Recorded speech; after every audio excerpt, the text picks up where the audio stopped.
From the Crush Studio in sunny Florida, this is the Disney Crush Podcast.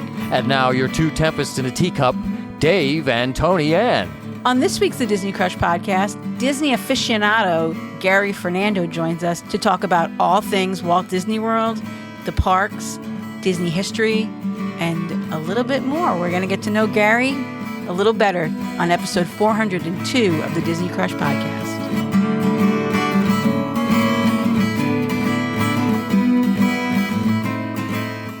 David. Tony Ann? How you doing? I'm doing fine. Thank you. Thank you for asking. I'm excited to have Gary on tonight, and he'll be on shortly. We've been trying to get him on. It's been a long time, and Tony Ann just Main keeps... Street 16. Yeah, Tony Ann just keeps faking that she's sick, and we keep putting him on. Oh, yeah. I was faking for that month. Faker. Yeah. You're a faker. Hey, but anyway, you're going to get a good sleep tomorrow here. Anyway, besides the point. Yeah. If you know, you know. The best sleep ever. Yeah, so you really say. Is. If you can't remember, well, you can't, I don't know. How do you know it's a good sleep? Really, just because you wake up really rested.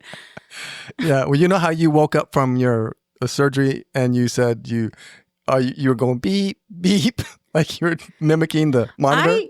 I just saw a message from you that I didn't get it. Like I guess I didn't. You know, my sister had my phone while I was in the hospital. So you left me a voicemail, and I just listened to it today. Interesting.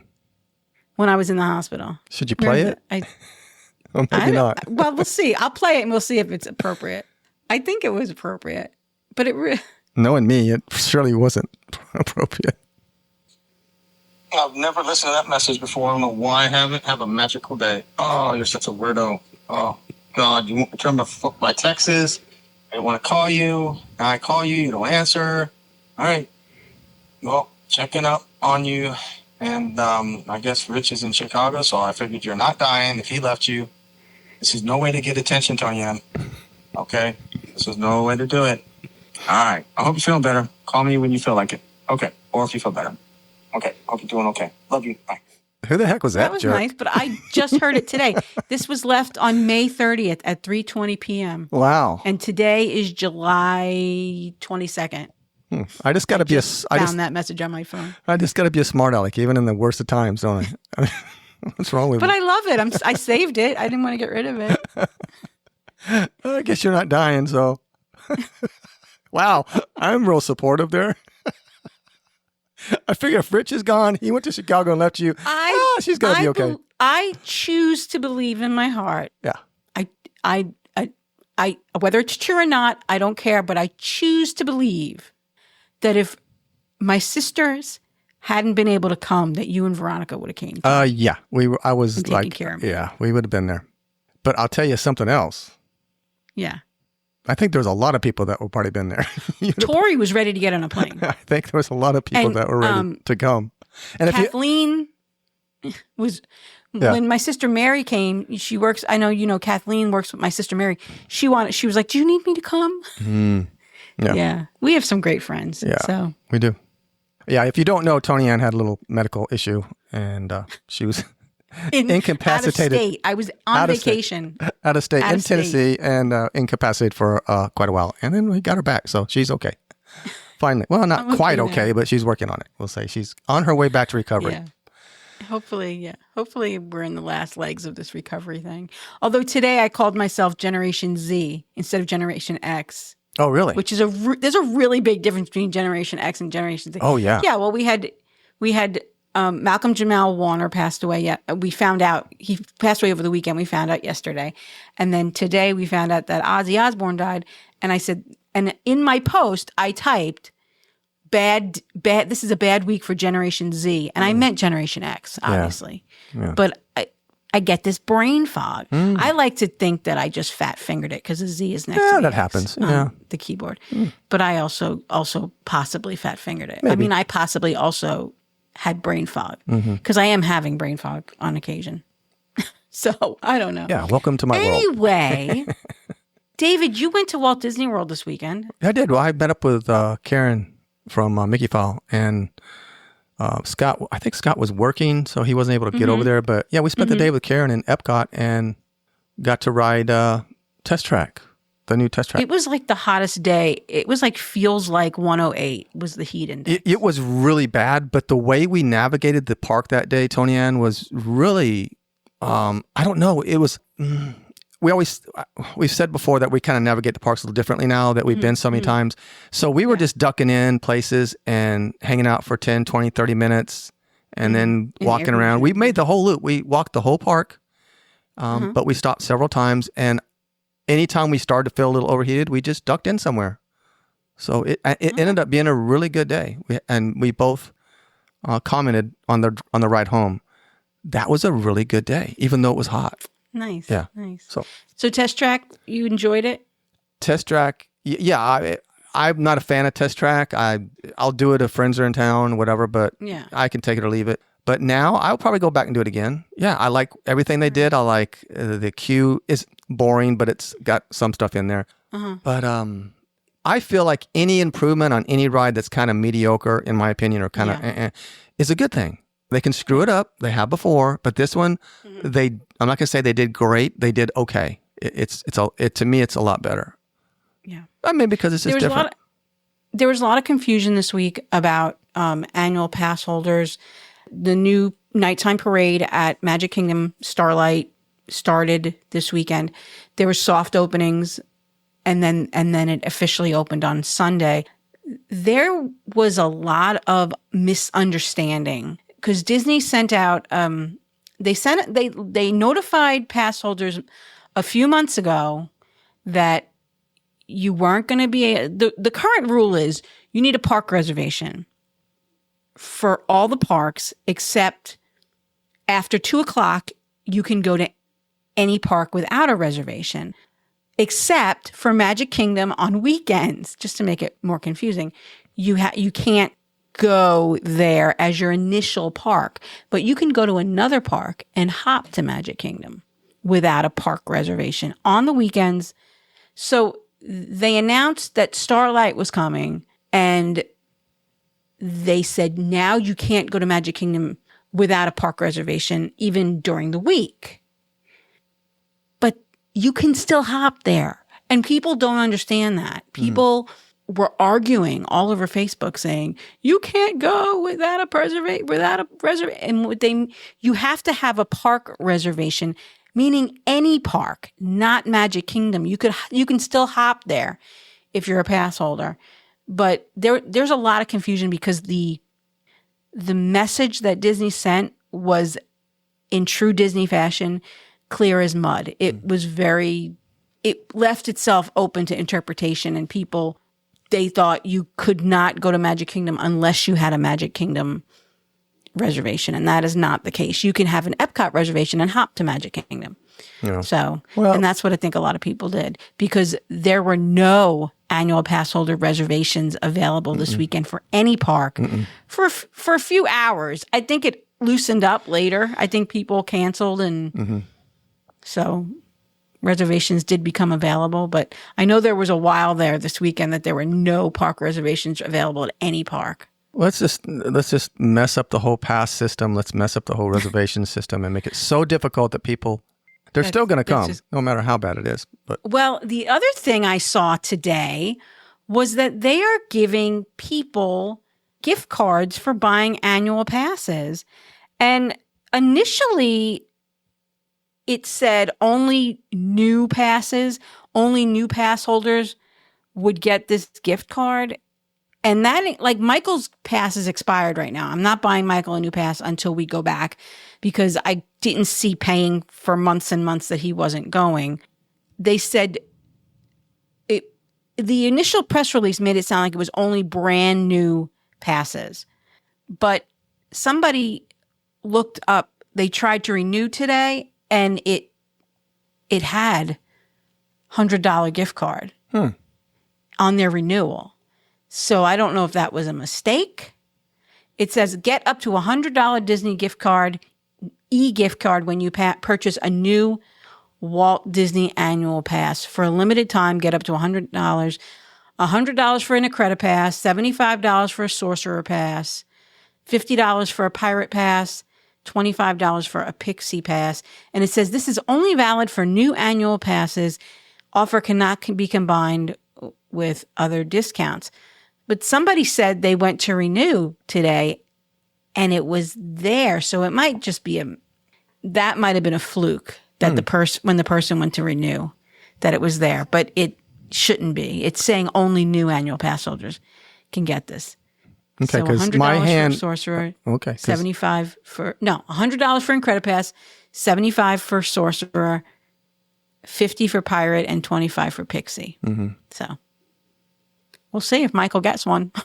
Well, if they let him have it, because it's not a renewal; it's a new pass. But they made it sound like it had to be a brand new pass, like you never should have had an annual pass before. So I don't know. Well, I guess they want more of us there. They want more of us there than they don't. Then they do. Then they don't. You know what? I'll tell you one thing I took away from. It just kind of hit me this time on Test Track. Mm-hmm. There was a lot of people going for the preview, annual pass holders. Yeah, and I think we were in line. It wasn't bad. I think Veronica timed it. I want to say it was around 30 minutes, 32 minutes, 35 minutes, somewhere in there. So it wasn't bad. But I just was in awe of how many people were in there. All day long, that thing was full. There's a lot of pass holders. A lot of pass holders out there. On one day. That's just one day. When you went, had they tossed the virtual queue? Because I heard this weekend, originally they said to ride Test Track, pass holders would have to get on a VQ. Mm-hmm. But then I heard that later on in the preview, they said any pass holder could just get in line. We were there. We were there before that happened. You had a VQ. Yeah. Okay. Yeah, we had a VQ. I think we were 60 something, 64 or something in that range. Oh, okay. And I think we got on around 2:00-ish. I think, if I'm not mistaken, it was later on, like at night. It was later in the day. Yeah, I think any pass holder could get, because I think the people with the VQ got through, and then they still had. Yeah. Yeah, they saw that they had all gotten through probably, and they said, let's just open it up. To any pass holder. Yeah. Cool. Which is fine. Cool. Yeah, no, but it's good. Right. It's good. I'll do it again. I won't rush to it, but if I happen to be walking by and it's a short wait or something, I'll jump on it now. Yeah, it's a little different, a little cool. Very nice. Was there any other news this week? I've been kind of out of the loop, if you will. Oh my God, yes, there's big news, David. There's big news. Whoa, big news. Did you hear about the launch bay? Yes, I did. The launch bay will be closing, and they will be opening Disney Animation, a Disney Animation-inspired experience. So a couple years ago, there was a Disney short. It's on Disney Plus. You can see it, and it's called The Magic of Disney. It's called Once Upon a Studio. It was called Once Upon a Studio. You can still go to Disney Plus and watch it. This Magic of Disney Animation experience is going to be kind of based on that. You're in the animator studio. There's going to be pictures on the wall that come to life. I guess we'll just see, but there's going to be a giant sorcerer's hat at the entryway to make people feel good about the sorcerer's hat. In 2026, the current home of the Star Wars launch bay will transform into a place where kids can be kids, and kids at heart can laugh, draw, dream, and explore animated new experiences. So they're going to bring the animation experience, the drawing class back there. Now, I don't know about if that affects the one at Animal Kingdom. I don't know. They're going to build a playground for the kids in there, in the launch bay. Mm-hmm. So I guess Chewbacca's getting the boot. Mm.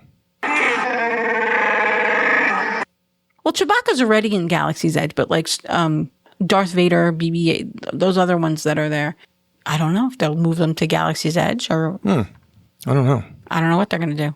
It's and it looks like from the pictures, from the concept drawings, they're going to take that archway out. You know the sign when you pass next to Hollywood Brown Derby that says Hollywood Studio Welcome now. Mm-hmm. You know that you walk under that archway. Mm-hmm. Looks like from the pictures they're getting rid of that. And there's going to be a lot of greenery over in that area by the Disney Junior. Yeah. And well, it is Disney kind of Junior show is changing, and the meet and greets are moving. So.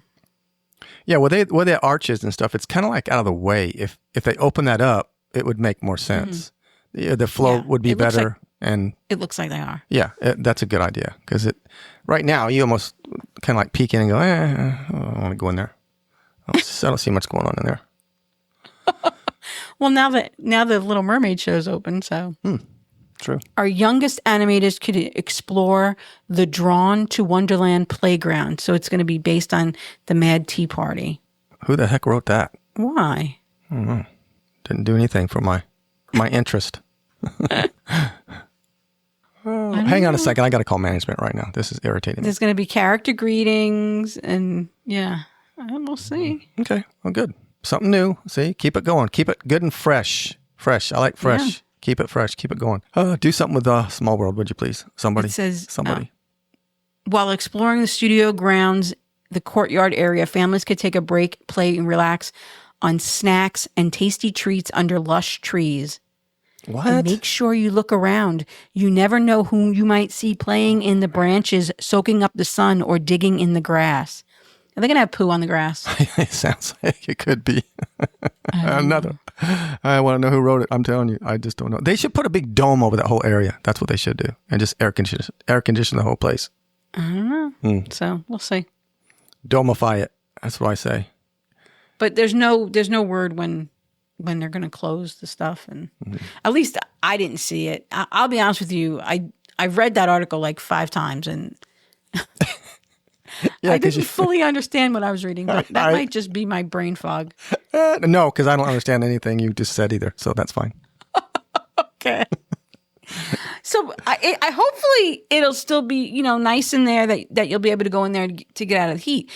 But Marianne, our friend Marianne, who was on a couple weeks ago, she said, yeah, but it's going to have a indoor playground. So that's really going to change the vibe because you're going to have rotten kids running around. She didn't say rotten kids. I said rotten kids.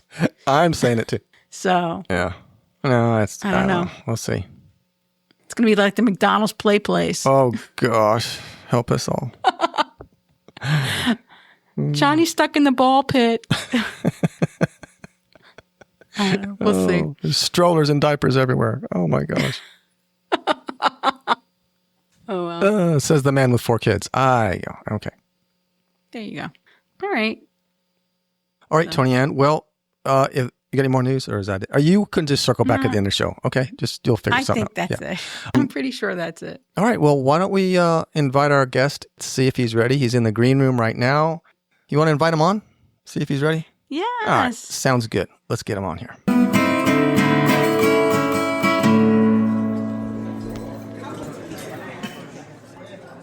David, I see our friend Gary has joined us in the studio. Gary Fernando is coming to us from Chicago, Illinois, and he is a Disney aficionado. He appears on Monorail Tales.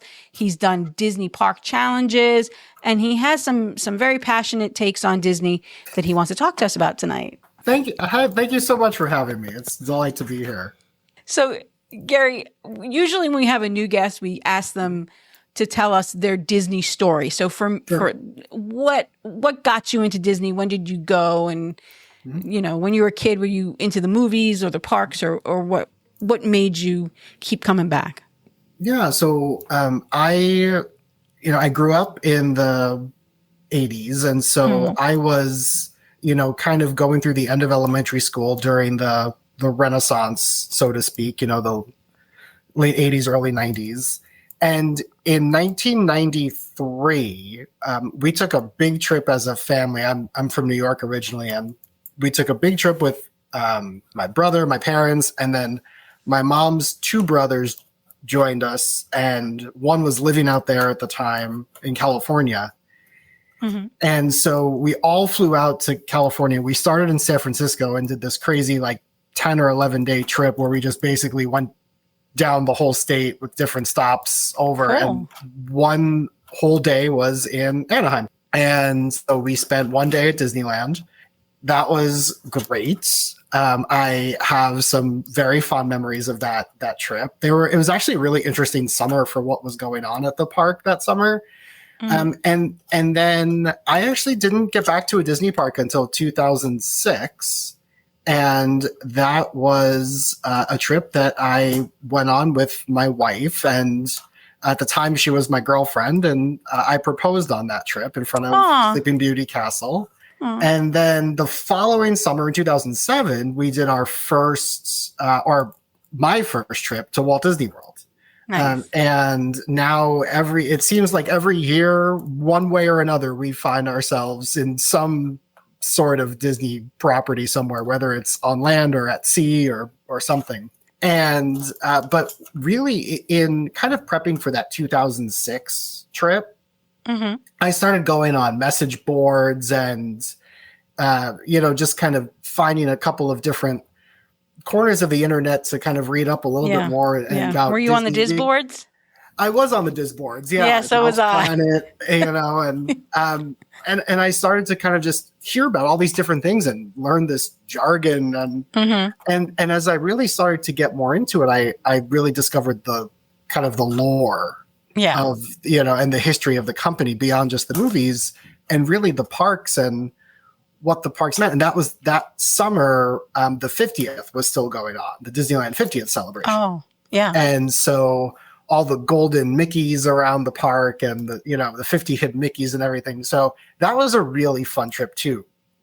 The 1993 trip, the big memory is that was the summer that the Aladdin Oasis stage show was going on. Oh, okay. Which was like it was maybe like 14 or 15 months. Like it was actually pretty short lived, but it was a dinner theater, lunch theater stage show that's now where the Tropical Hideaway is at Disneyland. And so that was a pretty neat thing. But, because this is in the days, this predates advanced dining reservations and all these things. Yeah. My mother actually skipped character breakfast with us at the Plaza Inn so she could go stand online to wait to get us the reservations for lunch. We kind of talked about that on our 400th episode, that my mother did that for the Diamond Horseshoe Review back in 1981. She had to, because there were no ADRs. You had to go. You had to get in line and be one of the first ones there to sign up for later that day. But it's funny because I don't remember going on any rides except one. And it was my first ride. It was Pirates of the Caribbean. And I was actually a pretty timid kid. I did not do a lot. Like I didn't do roller coasters. I didn't do, real, some of the really gentle, like carnival rides would give me butterflies in my stomach. And I didn't know that there were drops on Pirates of the Caribbean. I mean, quote unquote drops. Yeah. And I mean, it might as well have been a 200-foot drop. And I just started crying. Oh. And then we hit the second drop and I screamed out, "Are there any more?" And then I was petrified going back up the hill at the end that was like a hill for another drop. And then we just leveled out. I was like shaking, like going up the lift hill at the end of the ride. That's the only ride I remember from that whole trip. So that's kind of my Disney origin story, and then how I kind of fell in love with the parks. And then obviously now they hold a really special place in our family's story and our family's hearts. So that's awesome. That's awesome. Yeah. That's cool. Yeah. Doing a little prep before the show, I think it was maybe you're back and forth with Tony Ann. Something was mentioned about some hot takes, that you had some hot takes about Disney. And that got me very, very interested. So what are some of your hot takes? Okay. So hot take number one is that Rivers of Light was not given a fair shake and it was gone before its time. And in my opinion is the worst pandemic casualty from the parks. Could be.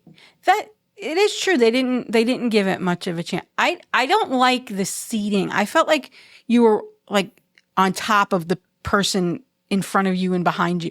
I felt like everybody was on top of each other. In that, not in the seating that you go sit in now when you're eating ice cream from the truck, from the Andaport ice cream truck. The other seating on the other side over by Nemo. I felt like those seats, which were sold as the premium seats, because we got a dinner package at Tiffin's and sat there, and it was very cramped, that seating. I don't know, but you're right. They should do something with that stadium. It's really a shame that Dave does not feel that Kite Tails was given a chance. They should have let it go. It was the most fascinating. I love that thing. It was so much fun watching the disaster that it was.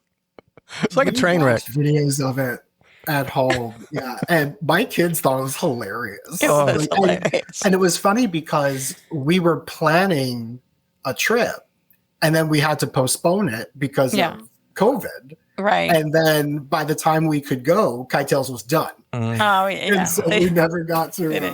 But Rivers of Light was a really beautiful show. But I think, didn't they cut part of it like at some point? So they had I think it was really back to the Diz boards. There was a huge thread on the Diz boards called Rumors of Light because they had announced Rivers of Light and they had given some preview with some Jungle Booky things. And then it went away. And then it was years before we finally got this show. The way that the show was initially released, it was longer. It had drummers on the water. And then I think they kind of cut it. They cut it back. Yeah, and there were live actors. Yeah. And then they basically just used projections of people on the ships and stuff, on the boats and stuff like that. So, it unfortunately just didn't get to take off. Yeah, you're right. And that's Dave's favorite park, especially at night. Yeah. The first time I experienced Animal Kingdom at night, it immediately became my second favorite park. Yeah, it's beautiful at night. And it's really a shame that that they rarely have it open at night. Yeah, don't have much of anything anymore. And you're right, Tony. If they can get something back in the theater and then really start maybe once Tropical Americas opens, we'll see if they can stretch it a little bit. People have said that it's kind of like World of Color would be something similar to World of Color would be really cool. There. So one of the other things I will say is that the Boathouse is the most overrated restaurant on Disney property. Okay. All right. See, I have my own, which I say Homecoming is the most overrated restaurant. Right. I know. And it's funny. The one time I went to Homecoming, I was actually in the ER that day in Orlando it was summertime. I was down there for a conference and I actually got heat exhaustion and had a panic attack and had to go to the ER at Flamingo Crossing, the new Advent ER. And so that night after I was discharged, I was still like, I'm not feeling that great, but my friends are over there. I want to go hang out with them. And so we went to Homecoming and nothing was appetizing at all. It's very heavy, but And just last week for our anniversary, my wife and I went to Reunion here in Chicago, which is Art Smith's restaurant in Chicago. Yeah? And it was really good. And I said, this was good enough that I would now give Homecoming another shot. Okay. But I've given Boathouse too. What don't you like about Boathouse? Rich, my husband Rich was not impressed by Boathouse either. And I know a lot of people recommend it for special occasions and stuff. I think there are other places you can go for special occasions at Springs. The first time I went there, I was there with a work colleague and neither of us had anything like memorable. It was just like, okay, like this was a seafood restaurant, like, all right, whatever. And then the next time I went, I was there with a group. We were there for my sister-in-law's birthday, and she really wanted to order the baked Alaska. I guess you have to like phone in like a couple weeks ahead of time. Oh, really? I didn't know that. And during that meal, my dinner, I had the saddest lobster roll I've ever had in my life. Oh. And then these two baked Alaskas came out. They were a foot tall. Easy. Right.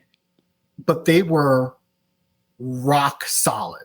Like I guess they froze it so that the ice cream, wouldn't melt when they toasted it. Flambe the meringue, and they just way overdid it. And so, we were literally like, we have like video of everybody laughing because we're like trying to like cut this thing. And then because it was so frozen, it was just like the taste of it was off, and then the meringue was weird. And so I'm like, it's not cheap. That's not a cheap. Right. So I said, the heck with this place. Yeah. Okay. My husband Rich said the same thing. There's other places to try. Yeah. He said, there's so many places at Disney Springs I still haven't tried. That's what people say that, I've been there, I've done that. I've been going to Disney for over 20 years, every year, multiple times, and I haven't done everything yet. So. Mm-mm. And we just go there for the little duck in the drink. That's all we do. The little duck. Yeah, in the Veronica's drink. like, I gotta but go that get a drink drink. doesn't taste good. That drink tastes like cough medicine. I don't. She just wants the dumb little duck. That's all. I did see this week on Facebook that they have a new sipper cup, with Oh the yeah, I duck saw on that. it. Yeah, The duck on it. Yeah. Mm-hmm. Well, don't I've got a couple more if you'll. Okay. Yeah. well, yeah, I'll indulge you. loving it. Gideon's is good. I'm not going to say Gideon's is overrated, but their cakes are better than their cookies. I'll listen to that. That's maybe a lukewarm take. So yeah. Have you been to Summer House yet? Yes. Yeah. The nice thing about Summer House, I found out, I was getting ready to leave Disney I had been there for the weekend with my friends, the weekend that we met, actually. So I sat at the bar with my friend Amanda we were getting ready to leave. And I said to the bartender, I said, can I order cookies here to go? And he's like, yeah, you could go sit at the bar, tell them what kind of cookies you want, and they'll bring them right to you. You don't even have to stand. And you could sit there and they'll bring them to you in a to-go bag, and that's great. But even if you stand in the line is nothing like the Gideon's line. No. It's a breeze. So I feel like the last few times I've been to Gideon's also, because if you get anything with chocolate in it, which is like 95% of their cookies, they all taste the same. Because of how much chocolate and butter they use. I agree. Yeah. And this tastes just like, I went and had the, when I was down there for Main Street 16, I had the coffee toffee cookie. That was like the cookie of the month, and I was so excited about that. And I was like, this tastes just like the, cookie I had 6 months ago, the last time I was here. So, but. Yeah, I'm not. They're good. I mean, their cold brew is great. But their cakes are. Those are top. Especially, and they're not $22 like they are at Cake Bake Shop either. Right. Exactly. I'm not a big fan of Gideon's. Is that the last one, or you got more? My last one would be, and some might come up as we talk about other things. That's fine. Because I've got a lot of opinions on a lot of stuff. You got a lot of opinions. Me too. My last hot take is that Josh D'Amaro would be a terrible choice for CEO. I do not think that he is the appropriate choice for CEO. It's great at I think he does fine at the parks, but I don't think he should be running the whole company. I actually think I think he's actually the secret villain in the whole story. Oh, I think so too. And when people were saying thanks Chapek and blaming Chapek for everything, I always said Josh is in. Why do people? Because Josh is good looking and charismatic. That people think it's not Josh, and of course it's Josh. Of course he's doing it. And then one of my friends said, he's really not that good looking. He looks like a vampire, and I couldn't unsee it. And my love for Josh is completely squelched now. So he looks like Count Chocula. Oh yeah, he kind of does look like Count Chocula. Yes, he does. You can't unsee it once you. No, I can't unsee it now. A couple years ago, for Oogie Boogie Bash, one of my friends and I went to Oogie Boogie Bash as Josh D'Amaro and Bob Chapek. Oh, cool. And so I was Josh. So I wore jeans. Did you have on tight jeans? I had on jeans and a sweater, like a cardigan, that thing. Right. And I dyed my hair kind of salt and pepper. And my friend shaved his head. Wow. Dedication. And he wore a suit to Oogie. And so the two of us are walking around. We made name tag, the cast member tags. And we said we just want one person to know who we're supposed to be. Right. And one guest actually came out to us and she's like, I'm sorry, are you guys supposed to be Chapek and D'Amaro? And we're like, yeah. And she took a picture with us. But while we were walking around, the cast members they were like, oh my gosh, this is hilarious. Yeah. Two separate cast members were like, hey guys, nice villains costume. I'm like, all right, you guys got it. So I still have it. I had a shirt that said "Thanks Chapek" that I would wear to the parks, and the cast members loved it. That was, but the funniest part about that was that because we had on name tags, people who didn't know who we were supposed to be and didn't realize it was a costume started coming up to us to ask questions. And so, like at one point, my buddy was in the bathroom and someone came up to me, and I was like, "Oh, I mean, I guess." I'm like, I actually know the answers to the questions that we're asking, so I can help. Like, oh yeah, that's right over there. You're gonna go down, Gary, you told me that you're really passionate about Disney as storytelling. Mm-hmm. So what do you mean by that when you say Disney as storytelling? So I think that one of my things that I always try to do is I try to connect things to the parks and the Disney company, but really, if you take the movies out, and everybody has, lots of people have connections to movies from or TV growing up and Disney Afternoon and all those things, and all the way back to Mickey Mouse Club and Wonderful World of Color, and but the parks as a living, breathing show that you can take part in, I think really speak to a whole nother level. And so for a lot of people, one of the things, think of how many, y'all have your podcast, and congrats on 400 episodes, by the way. And, I'm on a podcast and I've got like 3 other friends who have Disney podcasts, and the universe is so vast and so much of it kind of focuses around the parks that it's like, why does this mean this to so many people? Like, why does Disney mean what it means? And also the fact that fascinates me is that it means something different to so many people. And what I like to try to do is tease out what that is. And part of it is because Disney tells a story, and part of the whole crux of Imagineering is, how do we tell a story? And sometimes even, we can beat you over the head with a story and, tell you everything, but we're also going to immerse you in the story without you really knowing it sometimes. And sometimes, like the story of an attraction or the story of a park starts before you're even actually in the queue or on the ride, right? And one of the examples of that I always kind of talk about is Tower of Terror, right? Which I hate, but it's just such a perfectly done ride. And, the fact that once you turn on Sunset Boulevard, you're already in the story, right? There it is up ahead. And so when you look at Disney as storytelling, and so many people have such visceral reactions to the parks, that why is that? And it's because we want to be part of the story, and we've been part of the story. And so when you're thinking about that, how does Disney really do all the things that they do, and why do they make us feel the things that we feel? One of the things I always say is a huge pet peeve of mine is when you're on a Facebook group or somewhere and somebody says, I'm taking my 3 kids in a month. These are their ages. What do I need to do? Right. I was like, I have no idea. Right. I don't know your kids and what they like. I don't know your kids. I don't know what they're going to like. I don't know. And if someone says like, hey, like these are the 3 things I'm thinking about, can someone tell me a little bit more about that? Hey, that's a great question. Let's tease that out. But the ones are just like, tell me the must-dos. And I was like, well, I like I'm going tomorrow. That's my favorite. Going tomorrow. What should I know? What ride should I ride?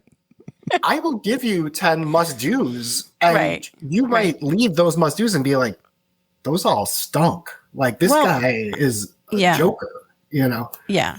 I think people who did not grow up with the parks, when you tell them, go to Carousel Progress and the Tiki Room and things they don't get, and they're like, what the heck was the People Mover? But I think for a lot of us, there's a lot of nostalgia in some of the old things. I saw how upset some people got about Tom Sawyer Island, and I loved asking them, when was the last time you went to Tom Sawyer Island before they announced they were closing it? When was the last time you were there? But, And what's interesting? I heard Carly Wiesel on her podcast recently was talking about this, and this kind of goes in with this whole thing about the place as a story, is that she said, one of the things she said, I think I finally figured it out, is that not so much that I can't go to Tom Sawyer Island anymore or take a raft or the riverboat and stuff. But so much of our memories of that half of the park have that space as part of them. And now that's going to be missing. I personally am okay with that because I think that it's important for the parks to develop. Because the other thing is, right, I mean, Disney parks have been around for 70 years. Right. And what was very popular 60 or 65 years ago is not anymore. And so we can't make the parks a static thing just for nostalgia and just so someone says, well, I rode this 40 years ago. That's great. And yes, it's important that you did that. And now you can make new memory, thanks for the adventure. Now go have a new one, right? As Ellie says to Carl.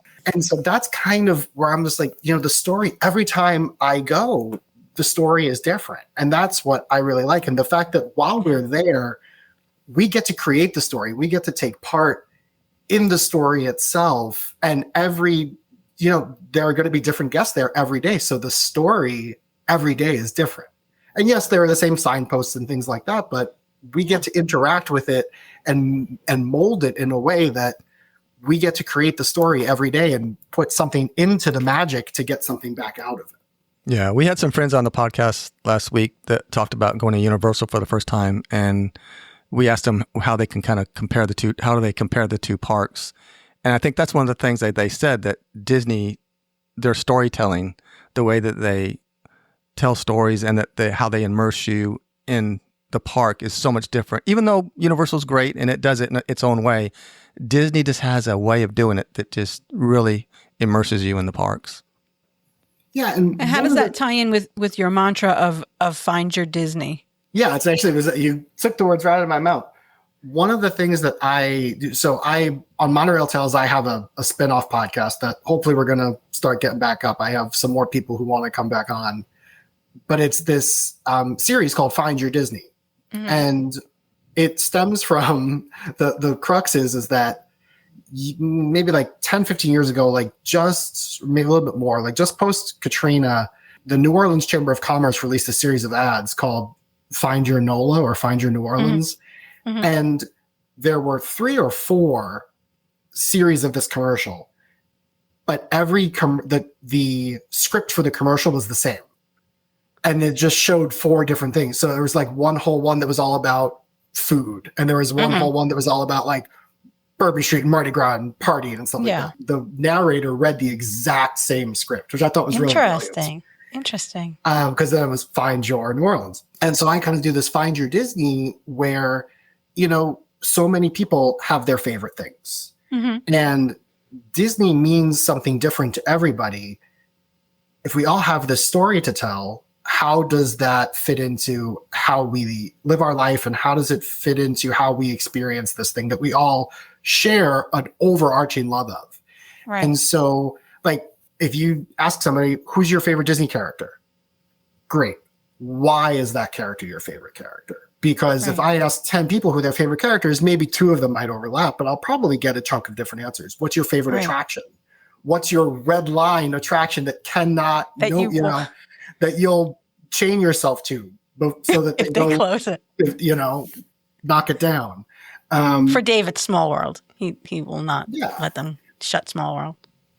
And so that's kind of what I like to do with that series and talk to different people. And building on that, what lessons can we learn from Disney, whether it's the parks or a character or a quote or a song that we can then branch into our life, right? And how do we live a little Disney every day when we find our Disney? So that's kind of so that we then tell our own story. That's really cool. Yeah, and they do that in their movies too. There's always a hero, a conflict. There's always something going on in a story, in a message in there, and somebody always dies usually. But that's that's how they do it. But I know what you mean. Like, we all love the parks, but my perfect day at Disney is completely different from your perfect day at Disney. It's completely different from Dave's perfect day at Disney. So, but we all still love it. It might come out before this comes out, but we just recorded an episode of Monorail Tales where we did a perfect day with Walt. And there were 3 of us. And it was like, if you have one day at Walt Disney World with Walt Disney, what are you going to do? Yeah. And all 3 of us had, like, I'm going to take him here and I'm going to do this. And they were very, of course, there's overlap somewhat. Right. The funniest thing was that we all 3 of us took him to Casey's for dinner to get chili dogs. His Walt's chili dog. That was all 3 of us did that. But otherwise, like, what your perfect day is part of who you are. And that's your story that you share with everybody. So that's what's really cool about this thing that just this behemoth of a company and experience that we can all share and love and then debate and have fierce opinions about. Yeah. And, I like to think the Flight of Passage would blow his mind. I think that would definitely be a cool thing a lot of stuff would blow his mind. Guardians of the Galaxy. I mean, we could go on and on. There's so much that would blow his mind. But you know what? He's just in a box. He's got his head. Maybe we could just bring his head with us. We just defrost him. Just thaw him out a little bit. Yeah. You have been known to do some challenges. Now, I know that's where you guys probably met, right? Is that the Main Street 16 challenge? We met the Main Street 16, yeah. Now, I heard, did you do the Parkology challenge too? I attempted it once, yeah. Okay. Is that the one where, was it Shane and Ted? Is that sound familiar? Is that who ran it? Yep. Okay, yeah. We had them on like at the beginning of 2020, yeah. Actually, it was the beginning of COVID. I looked it up. It was 4/20, yeah, April 20th. Really? And we had them on, I think, a day or 2 before the challenge was going to take place. Yeah, it was. They did the virtual Parkology challenge at home because everybody was in COVID. stuck at home. It was actually 4/4/20. I wonder if they did that on purpose. 4/20. You think they did that on purpose? I don't know. I mean, you'll never forget the date. I mean, it's a good date. So I heard that you also do a little bit of help with organizing these events. Is that true? Did you help with Parkology or Main Street 16? No. So I'm one of the kind of co-creators, co-chairs, whatever you want to call it, for Main Street 16. Okay. And so what happened was I tripped over the Parkology challenge, just kind of looking for different rabbit holes to go down.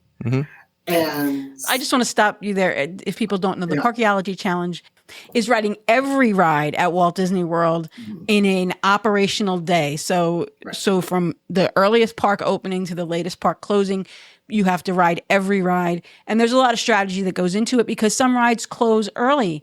And so it may not be as easy as you're thinking. You might have to hop back to the same park more than once to get in all the rides. And it depending on what's open, was it like between 46 and 49 rides? I'm not 100% sure. Yeah, that's about roughly correct. Yeah. In one day. Yeah, that's crazy. In 4 parks. Yeah. I have no desire to do that at all.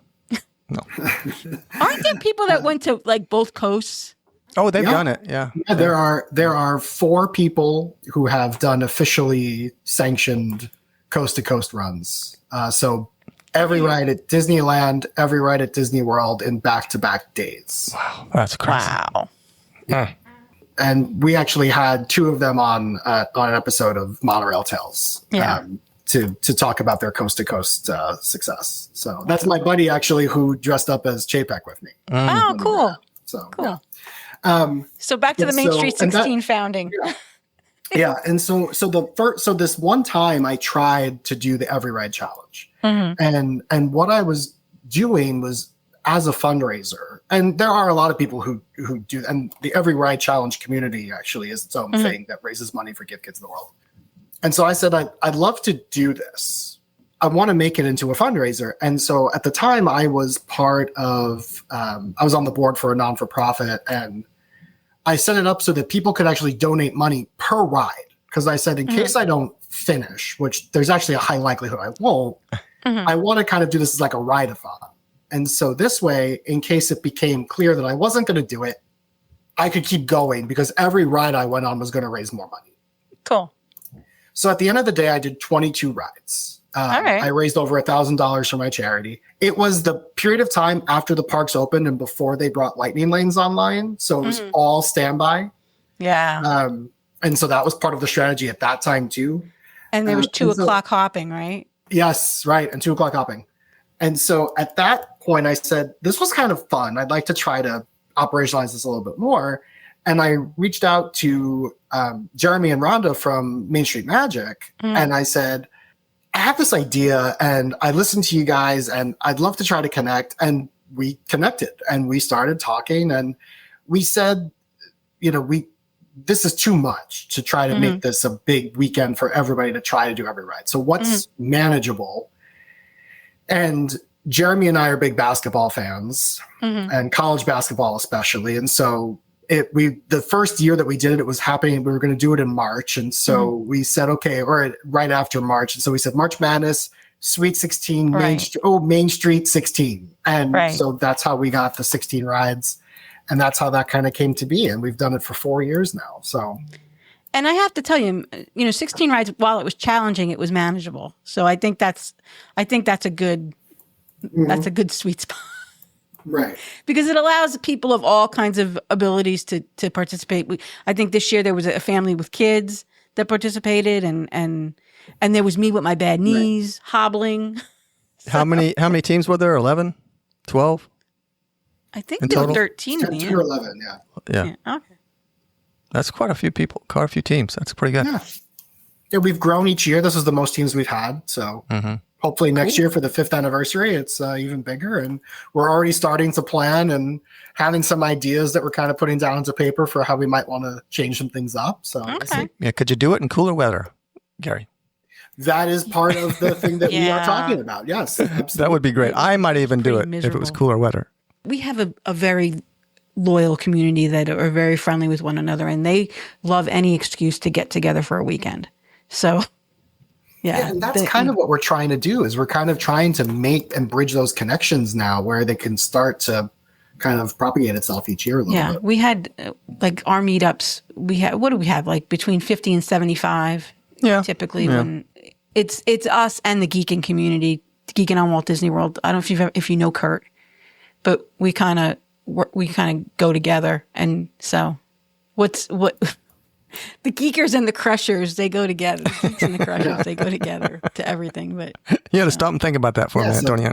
The geekers. The geekers. Yeah, but that's how that kind of all came to be. Is my first attempt, and I'd love to try it again sometime to do every ride. I keep joking that I have to wait until Tower of Terror goes down for a full refurb. So you don't have to ride it. I want it off the list. I'm with you on that one. But when you do, has it been on the Main Street 16? It wasn't this year, but have you had to ride it for that? I sat it out because you sat it out. That's the nice thing about the Main Street 16.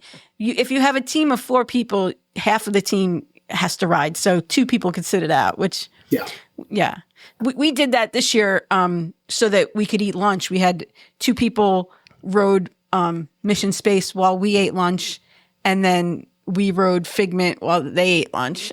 So, but we had a little meetup with the geeks, and we did, I forget what it was. We did some kind of challenge, and we had to go on Tower of Terror, and a friend of mine. Oh yeah, that was the Quest for Geek and Glory. Yeah, Quest for Geek and Glory, and a friend Which Rob. is similar. It's similar to what you had planned for Disney Springs. A little bit of trivia, a little bit of challenges. Yeah, it was fun. Yeah.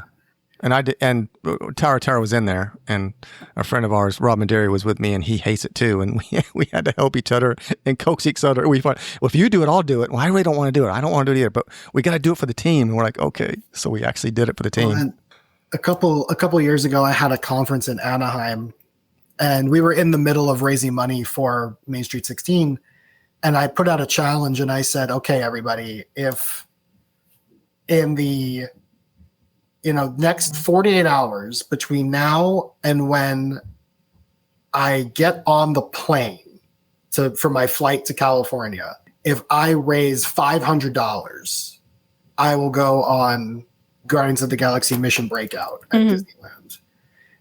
And literally, while I was in the cab on the way to the airport, I hit $500, and I was so you had to ride it. And it's funny because one of my best friends from growing up, who actually lives in California, and my brother were both like, that, like, whatever amount you were shy, we were going to donate it, like, at the end. Like, you know, right? They were gonna get you over 500 one way or another. Yeah. So, but yeah, so I went on, and it was the Halloween of the Monsters After Dark or whatever. Oh yeah. Oh my gosh, it was awful. That was so bad. You won't do that again, will you? What do you have any strategizing tips for people that want to do a challenge like this? What do you think how much planning do they need to do to sit down and figure out where to start? And quite a decent chunk, because especially depending on which coast you're going to do, where you start might not be intuitive. And because the lightning lane systems are so different on each coast. But definitely you have to at least have a semblance of a plan and know that plan is going to change. Right. You need to have something's going to go down in the middle, like when the monorail goes down on your way to Magic Kingdom. Exactly. And so you really need to be able to say, like, okay, that goes down. How am I going to pivot? If that goes down, I'm getting on the bus to Port Orleans French Quarter because it's got one bus stop, and I don't know why I didn't trust myself. And I got on that stupid Wilderness Lodge bus. But, you know, like there's actually one of the years or one of the attempts that Shane and Ted did, they actually ran back and forth between Epcot and Hollywood Studios. Right, I think on foot, like 3 times. Yeah. Like, because something else went down and something opened, and they just kept going back and forth doing that mile run each way. So yeah, you have to be willing to do that. But like, you know, for most challengers, you know, you think like, oh, what ride am I going to do at Disneyland first? Like, am I going to go to Space Mountain? Am I going to do Thunder Mountain? Like, where, you know, Tiana, what am I going to do first? The first ride to do is Peter Pan. Yeah. Like, you beeline it at rope drop to Peter Pan, because otherwise you're going to kill 45 minutes at some point during the day waiting for that ride. So I lucked out. I was doing the refresh, and I got one that day. And well, in Disneyland, there is no lightning lane for it. So if you at whatever point you have to do standby, and so you're going to have to be in the line. So you might as well just rope drop it and get out of the way. Because if you rope drop it, you can actually do like 8 or 9 rides. If you just blitz Fantasyland and then kind of work Tomorrowland, you can do about 8 or 9 rides in the first hour that the park is open. Yeah. So you kind of take out a big whip. So yeah, so it's stuff like that where it's like watch YouTube videos of people who have tried it, and you know that is probably the best way is to watch. There's a lot of YouTube videos, and they show you their whole day, their trials and tribulations. What was it on the Wide World of Sports Day of the thrill of the thrill of victory and the agony of defeat? Yeah. That's true. Yeah. People ask me all the time. I'm like, just go to YouTube. Check it on YouTube. It's somebody out there's done it. That's right. Just check YouTube. That's right. So, are there any Walt Disney World trends or changes that you're particularly excited about or concerned about? I don't think there's anything overall I'm concerned about. I will say the one thing that kind of gnaws at me a little bit is kind of the general overall state of Imagineering. And I don't want to take away any of the skill or anything of the Imagineers, but you know, recently Attractions Magazine actually put out a little like quote, and someone said, you know, with like the plans for Frontierland at Walt Disney World, they actually said it's letting someone kind of forge their own path rather than immersing them in a story. And they're like, the story is not, the theme is not part of the story. And I was like, no, that's very much right. That's what the whole thing we talked about before, right? And so that kind of concerned me a little bit. Some of the things that they've announced, some of the things that they're doing, it's like, okay, you have a chance. Like you're giving us the things that we want. You're hitting the right notes. Now, how's the execution? Yeah. You know, and so, and that's what like Villains Land is going to be the perfect example of this. Like once Villains Land actually comes online, it's going to be like, okay. They need to knock it out of the park. They have to. They absolutely have to. What is this really going to be like? And how is this going to operate and then breathe and be added to the story? Or, you know, are we just going to get like some screens on, you know, a wall and stuff like that? Yeah. Like, I have like my feeling with like Galaxy's Edge. They knocked it out of the park with Rise, but Millennium Falcon and Toy Story Land, Slinky Dog's great. I'm not a fan of Alien Swirling Sauce. So it's like they give you one good thing and one. But Millennium Falcon was especially disappointing to me because Millennium Falcon is so iconic. You want to fly the Falcon, and you're not.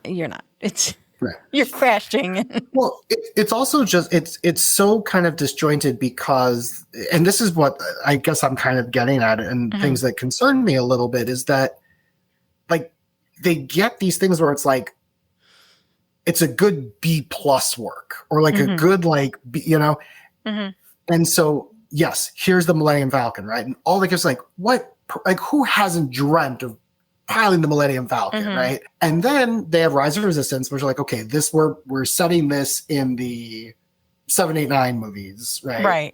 Right.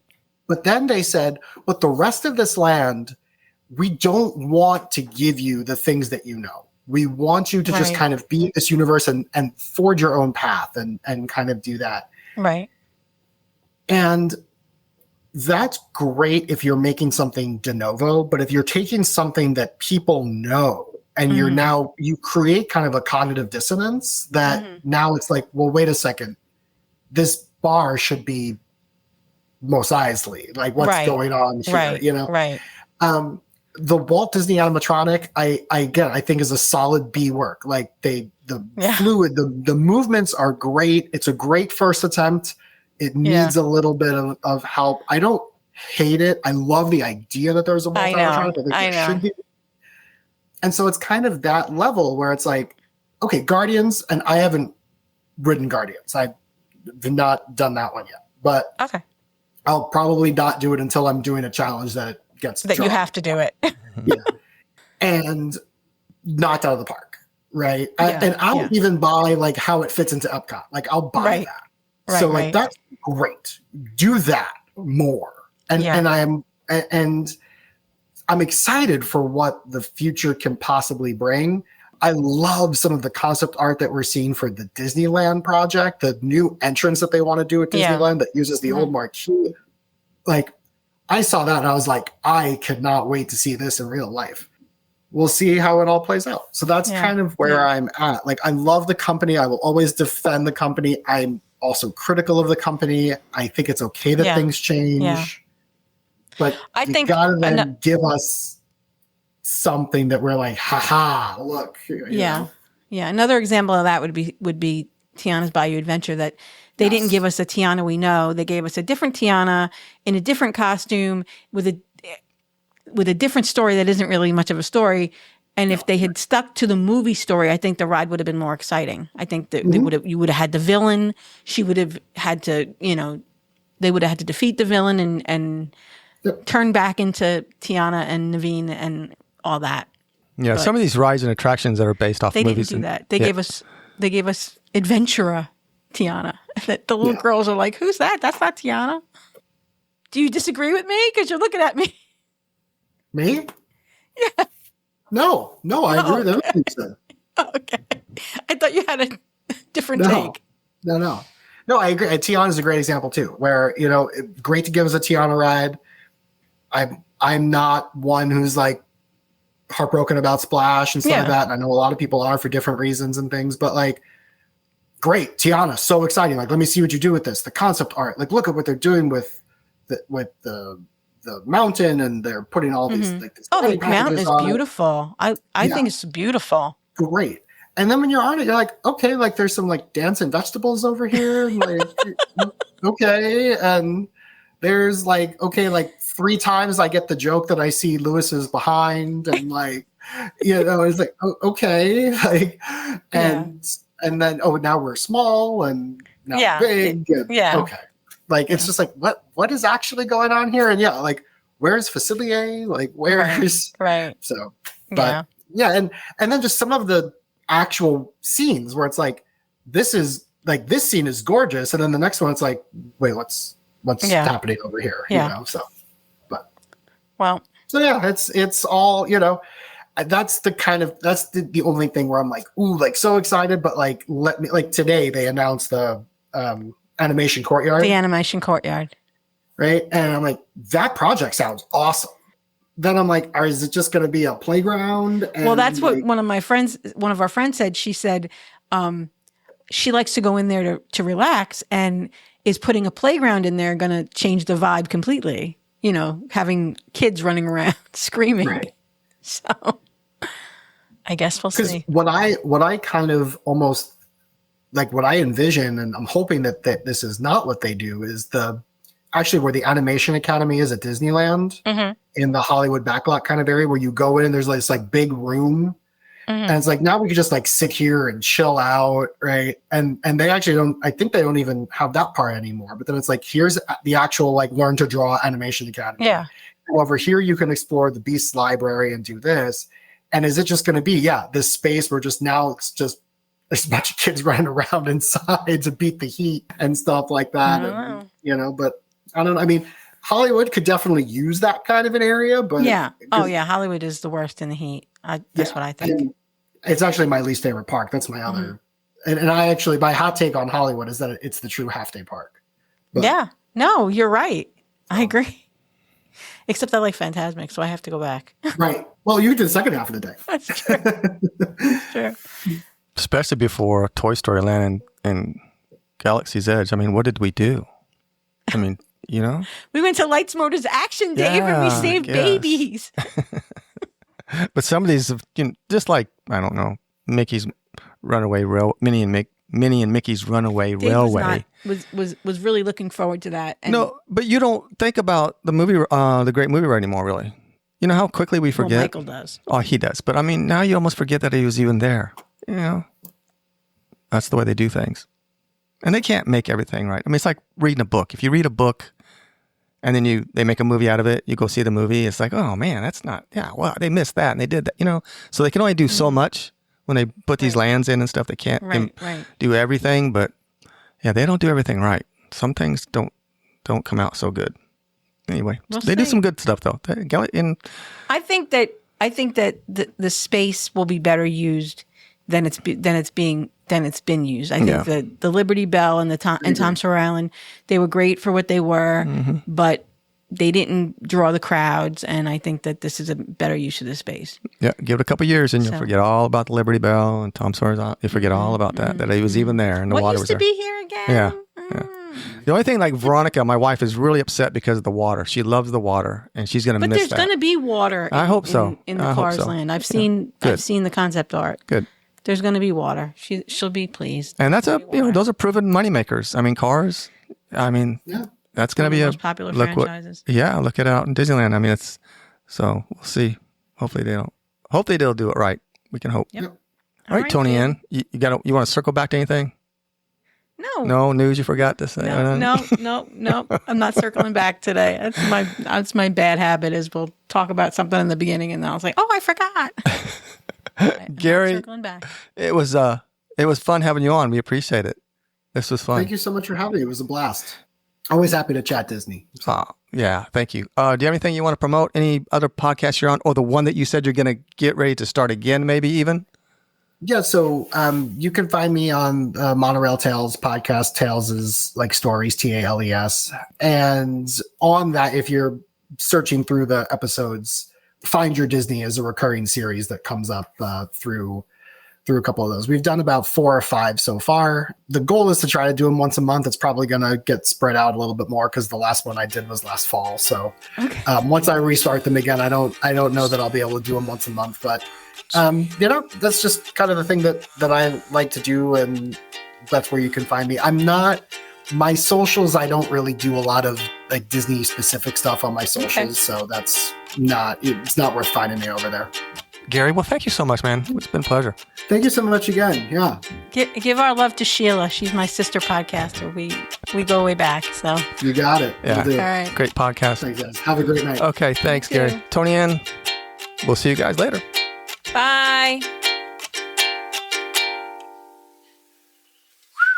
think that's it. All right. Turkey and truth has spoken. Put a check on that. Can you do that, Dave? Can you put a check on that one?